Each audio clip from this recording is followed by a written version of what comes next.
time to tell you all. So, yeah. So, I was playing Tower of Hell, and I was on, like, the pro towers. And when I got to the top, there was, like, this whole entire gang of, like, copy and pastes. And they full on, like, they started attacking me. Well, not attacking me, but they were literally saying, like, oh my god, imagine having that style. So I decided to ask them if they had TikTok, and they said yes. So I asked them, like, what's their users and how many followers they have and all that jazz. And they told me they aren't going to tell me the user, but they said they had 2,000 followers, which is apparently more than I have. How do I when you're watching YouTube or like anything that has adverts, and an advert pops up and it's just like, writing's not that easy, but Grammarly can help.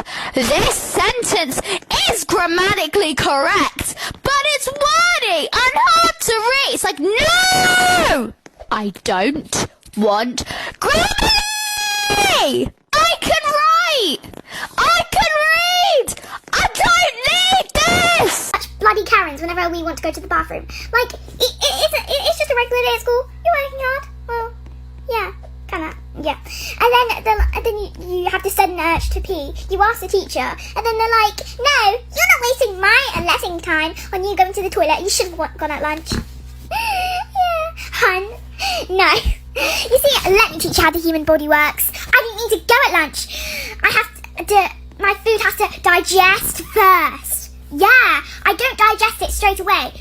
Also, sometimes you get that slightest bit lucky, and then they're like, okay, just wait for Vanessa to get out. We don't want you two girls talking. No. Hun, let me get this thing straight. I don't like Vanessa. I don't think anyone likes Vanessa. So, we're not going to exactly have a full-on conversation in the toilets. Like, what do you think it is, a mother's meeting?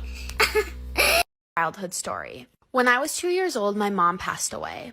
My dad wasn't in the picture, so I went to go live with my grandparents. My grandparents lived in a super old home that was built in the 1800s. I was a very imaginative child. So when I told my grandparents that I used to see people in the house, they just didn't believe me. There was one lady in particular that I would always see. She would sit at the end of my bed and watch me fall asleep. I wasn't scared of her because I thought she was an actual person. Plus, I was super little, so nothing even crossed my mind. At this point, I was like 4 or 5 years old. I remember her talking to me constantly. She even sang me the song Rockabye Baby to get me to go to bed one night. Every single day when I would get home, I could see her in my window. At that point, I thought she was just waiting for me. She just wanted to be my friend, right? But as I got older, things started to get really weird between me and her. She wasn't this nice lady anymore. Stay tuned for part 2. This is part 2 of the lady in my room who would sing me lullabies to get me to go to bed. No one else in my family could see her. She even told me that she was my mom. I really believed her. If you remember, my mom passed away when I was 2. So, I mean, it seemed pretty real that it was my mom. I didn't really remember what my mom's face looked like when she passed away. And this lady, could be my mom. She continued to sing me lullabies every single night when I would go to bed. She would always be waiting for me in the window when I would get home from school. But I figured out pretty quickly it wasn't my mom. My mom was a sweet, kind-hearted person. This spirit was evil. She would get mad at me every single time any of my friends would come over. She told me she could see my future and that I was going to go to hell after I died in a car accident. It scared me so much, but no one believed me. It got to the point where I never even wanted to go in the car because I thought I was going to die. She convinced me I was evil.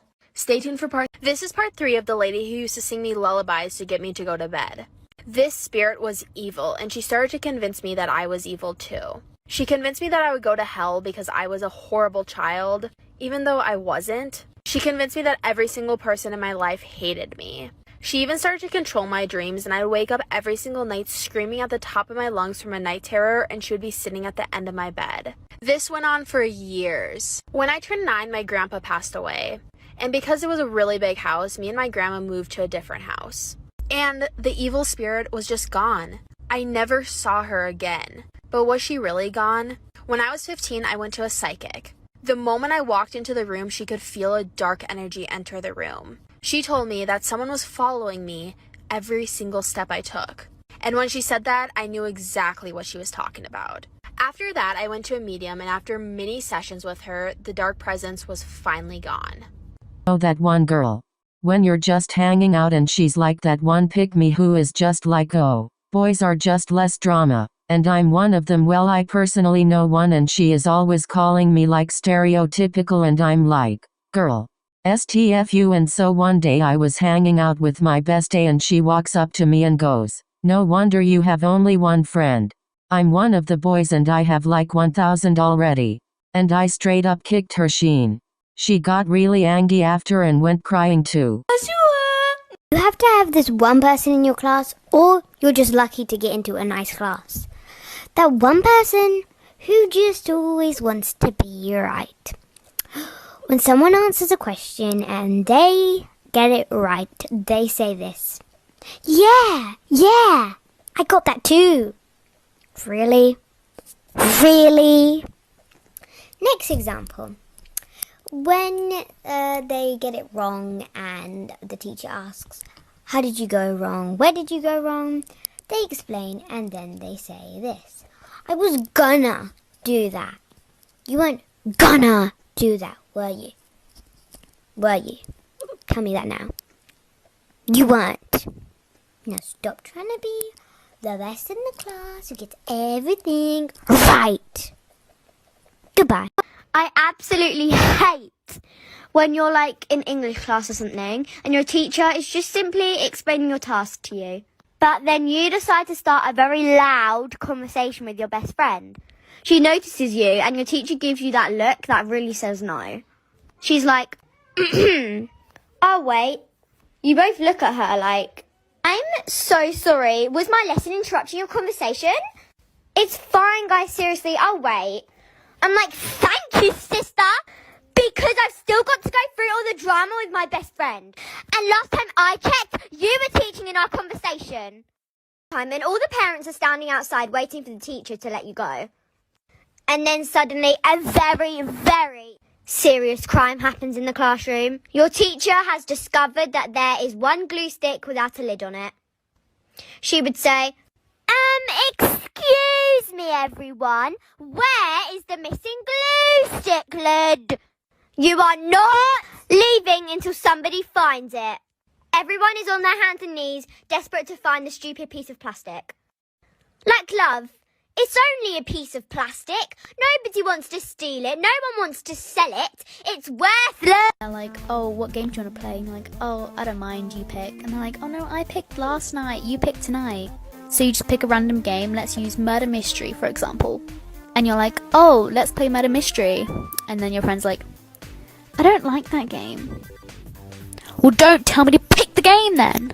If you don't like the game that I want to play, don't ask me to pick the game in the first place if you're not gonna play the game I want to play.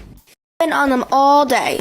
And what have you been doing, huh? Oh, look at this picture. Oh, look at this. I see you on your Facebook. Don't even try to lie. Leave me alone with my devices and go take your face back somewhere else. Very selective hearing. I would be there minding my own business, doing my own thing, right? And then I would hear my mom screaming my names from the bottom of the stairs. So I would go like, what? Really loudly. And so many times, but she literally wouldn't be able to hear me. Then I would have to go down and my mom would just be there asking, oh, what are you doing? But when it's like 2 a.m. in the morning and I'm calling my friends, whispering, barely making a sound, basically just breathing, she would already be storming to my bedroom, half asleep, yelling at me to shut up. How does this work?